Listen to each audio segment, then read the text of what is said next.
Welcome to the Catalyst Sale Podcast with Mike and Mike. Sales is a thinking process. This podcast will help you learn about what works in sales, how to hone your skills, and increase your success. I'm your host, Jody Mayberry, and I've got Mike Simmons here with me. Hello, Mike. Hi, Jody. Well, how has 2018 been for you so far, Mike? 2018 has been. So it's actually 2018 has been awesome, and really looking forward to getting deeper into the year. And before you know it, it'll be time to start preparing for 2019. So 2018 is off to an awesome start. Well, I know one of the things you want to do in 2018 is help more people through the podcast and the other things that Catalyst Sale does. So I've got good news for you. We have a listener question. Awesome. Yes, I know you love these because you get to help people. And this comes from Matt from Chicago, Illinois. Mike, did you know that Illinois is my motherland? I did. I think Peoria specifically. That's right. Illinois and not Chicago. There is a difference. If you're from Illinois, there's Chicago and there's Illinois. Very good. Sounds like Texas and Austin. I remember Scott talking about that. Yes. Well, Matt said that at his company, they're implementing a new sales process, and that some people are talking about how they need training for the new process, and some people are talking about how they need coaching. So Matt wants to know, what is the difference between coaching and training? You know, it's amazing how those two words can get kind of mixed up with each other. I mean, there are some organizations who will look at coaching as training, and there are others who will look at training as completely different, as these things being polar opposites of each other. My perspective, or how I categorize them, is training is an event with a purpose. It's a purpose of delivering new information to an audience, and that audience could be one-to-one or it could be one-to-many. But it's an event where you've got a specific set of objectives that you want to accomplish, or some outcomes that you want to occur, or some knowledge that you'd like transferred to the audience, and it's designed based to meet those objectives. Coaching, on the other hand, I think is more of a personal activity. It's really tough to coach an entire group. And I understand that you can coach teams. Heck, I coached Little League Baseball, or managed Little League Baseball for a period of time, and that was not good. It was one season, and I was completely out of my element. I've coached flag football teams, and that's a little bit closer to my element. And I've coached some soccer. And when you coach kids, you realize you can talk to them as an entire group, but if you really want to help the individuals develop, and I guess the word I'm looking for is meet their skill set or meet their capabilities and execute to the best of their ability, you've got to do it on a one-on-one basis. And I think that applies in the business world as well. The coaching will help you get from where you are today to where you want to be. And that potential may be completely unrealized from an individual perspective, but the coach can see it. The coach can guide you. The coach can help you get you there. Training is a bit more boilerplate, and you get to take whatever it is that you want out of that training, and hopefully you're able to apply it. So that's how I would distinguish between the two. One is very personal coaching, and the other one is very organized, regimented, templated. One of the things that comes to mind when we talk the difference between training and coaching is, and Mike, I don't know if I've ever told you this, but I used to be a trainer for the International Police Mountain Bike Association. So police forces, park rangers, any law enforcement agency that had a bike program would send their officers through to get certified in this. And I was one of the trainers, and we would put on trainings that would last several days, usually 4 or 5 days. And if you're running that, I would say that is a training. They're coming through, they're doing all of the exercises and everything they need to do to get certified. But if somebody was struggling with something, then they would get individual coaching. And that one of the ones that comes to mind is when I was doing one with the Seattle Police Department. And there were many of us trainers, and there was one officer having a little trouble. And so they said, hey, can you just go work with Mike and make sure he gets past this? Mm-hmm. And that's where it moves from training to coaching in that aspect. But I also realize there's two reasons that you would coach. One is if somebody's having a little trouble, you give them individual coaching, and that helps them get past it. The other reason is, you mentioned this, that it helps somebody reach their potential. And I think that's the coaching that gets overlooked quite often is we usually notice if somebody's having trouble and give them coaching, but we don't always notice that if this individual just had some focused attention, that they would be able to perform so much better. Like they're meeting expectations, they're doing a good job, but they could be doing great if they just had a little more coaching.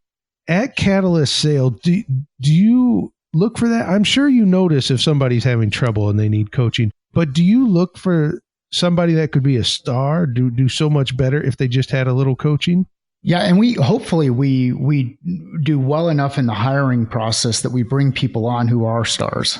And so by hiring for attitude and initiative, you get yourself into a situation where you've got this really good pool of resources or great talent pool of resources that are open to the ideas and the concepts of coaching, and don't look at coaching as an indictment on what they're doing right or wrong, or a judgment on what they're doing right or wrong. They look at the coaching as, here's a way for me to get better at what I do, to hone my skills, to improve my craft, to excel. And I mean, I think that one of the neat things about a good coach and working with someone who is focused on coaching and not really on training, not telling you what to do, like where should your pedal be when you're getting ready, when you've got the bike stationed and you're just surveying a crowd. And as you can tell, I'm not a bike trainer, but I would imagine there's a pedal position that's ideal so that when that officer has to move,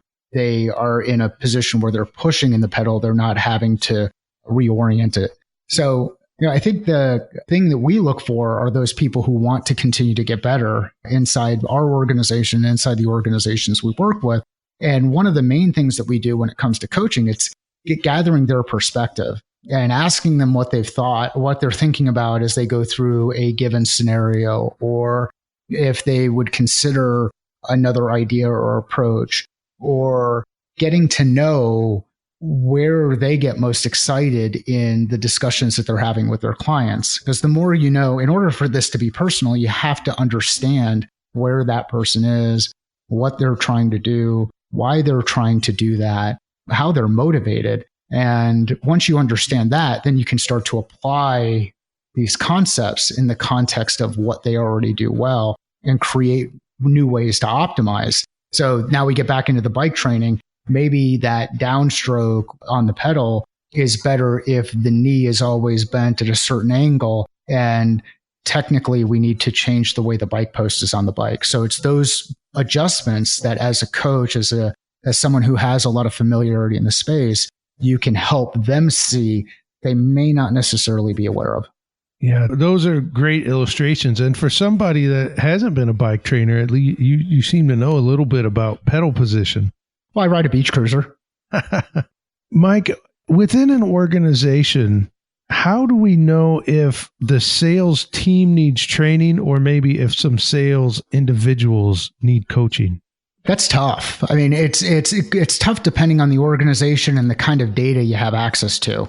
And then you also have to look at it and say, is your belief on whether or not it's a coaching issue or a training issue, or coaching is the answer or training is the answer, is based on some preconceived notion that you have on a perception of various members of the sales team, as an example, or a segment of the sales team. So to answer the how question, I think you start asking. If you're in a learning role, an organization development, an organization optimization role, a sales enablement role, you go to the people who are leading the team that you're focused on, and you ask them some really direct questions about, what is the team doing well? What do you wish the team did more of?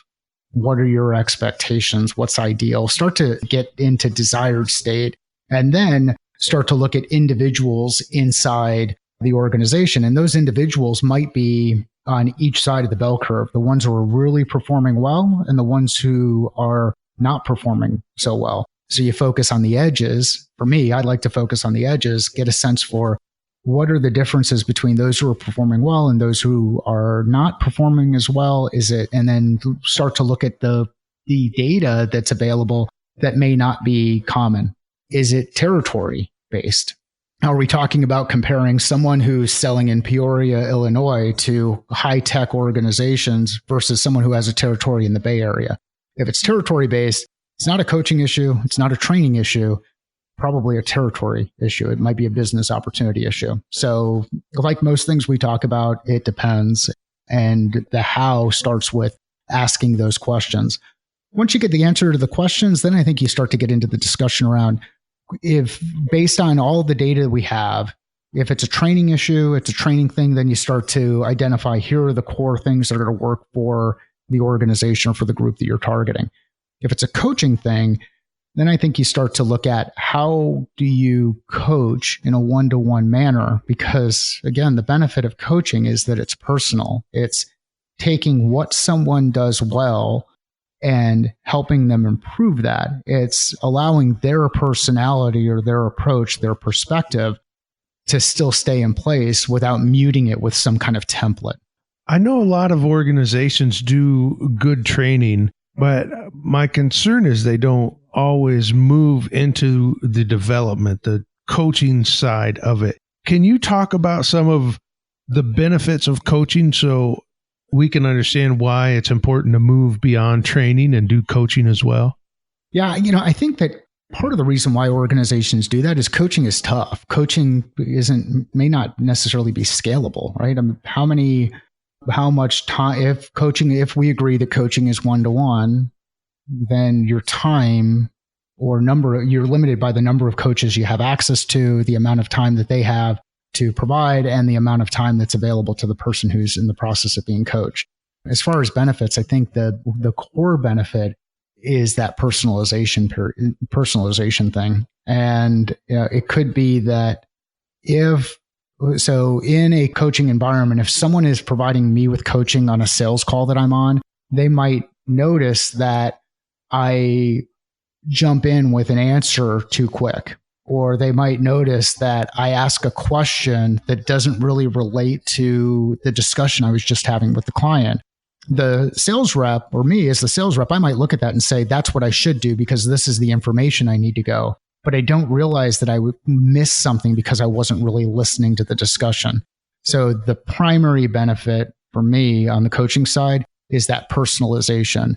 Another benefit is revealing blind spots that I'm just not aware of. And that's what a blind spot is. And I went and I had a checkup and with the eye doctor here recently and got a new pair of glasses. And as we were going through that checkup, the doctor showed a specific blind spot. And no matter where, at that point where his hand was at the area of my head, I couldn't see it. I didn't know it was there. And that's the thing about blind spots. You just don't know that they're there. But having a coach work with you hand in hand, or a coach be a part of the discussion, if they're paying attention, they can see those things that you can't see, help you make minute adjustments that can lead to a significant amount of success.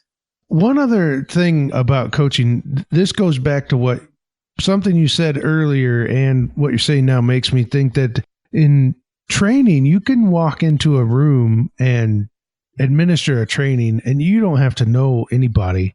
But with coaching, don't you feel you have, it's more, because it's so personal, you have to be invested in the person and know quite a bit about where they are, what they're doing, how they're doing it, and so forth. I think maybe that's one of the challenges with coaching, is that it's so personal. You have to know the individuals. That's also one of the benefits, but that also could lead to why some organizations don't do it as much. Yeah, it's hard. I mean, many times we don't like doing the hard stuff. We don't like doing the tough stuff. We are looking for, and we've talked about it on different episodes before, about quick fixes and silver bullets and all of that other kind of stuff. We like things to be easy. We like things to be structured. We like things to be regimented.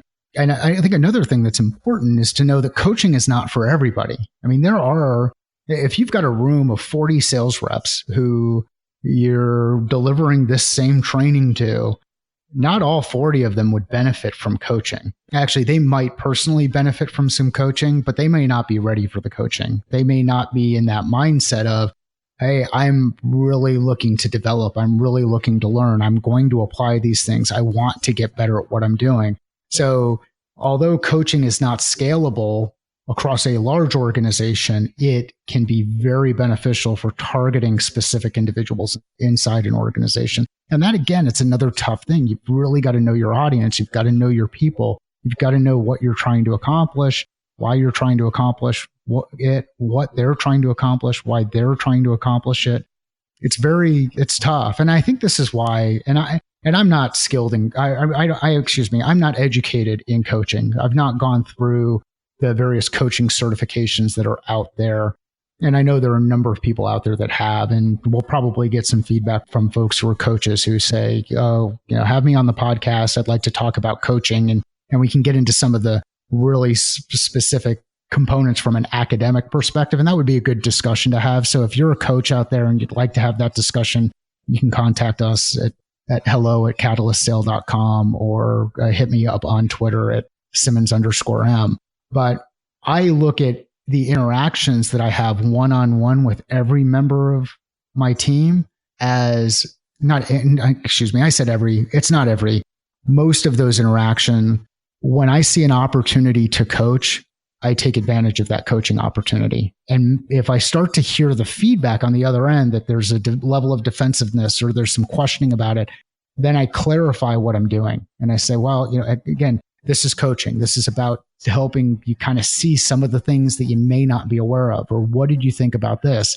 And that starts to lower those barriers to entry for the individual, or gets them to feel more comfortable with that kind of a discussion.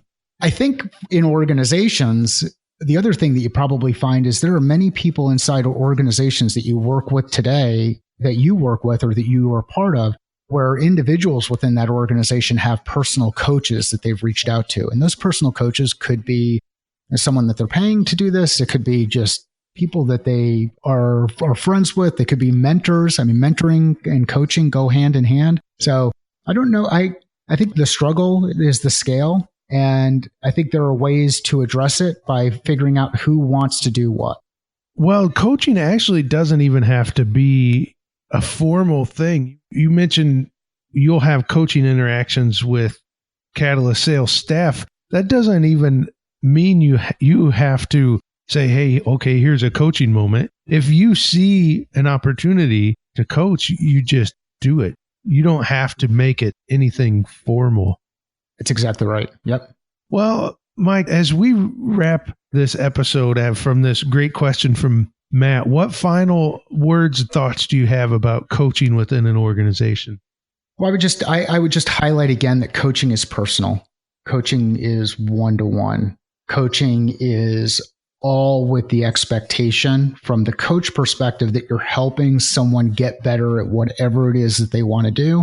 And then from the person who's being coached, you seek out those coaches because you want to get better at the thing you want to do and you want to overcome these blind spots. And maybe blind spots is another topic we discuss on a future episode. And think of coaching as a really good thing and something that the best people in the industry or in the space do. Professional athletes that you watch on TV, they all have coaches. Many of them have personal coaches. Those personal coaches individualize the training or individualize the interaction that they have with those folks. And it's things like foot position, knee position, how muscles are loading in specific movements. Those are things that the athlete themselves or the individual can't see themselves. And that's why they go out and seek someone to help them as a coach. So don't fail alone. Don't hesitate to ask, and just make sure that if you want to get better, working with a coach can help. All right. Thank you so much, Mike. And if you have a question you'd like Mike to address on the Catalyst Sale podcast, you can send it to hello@catalystsale.com. So thank you so much for listening to the Catalyst Sale podcast.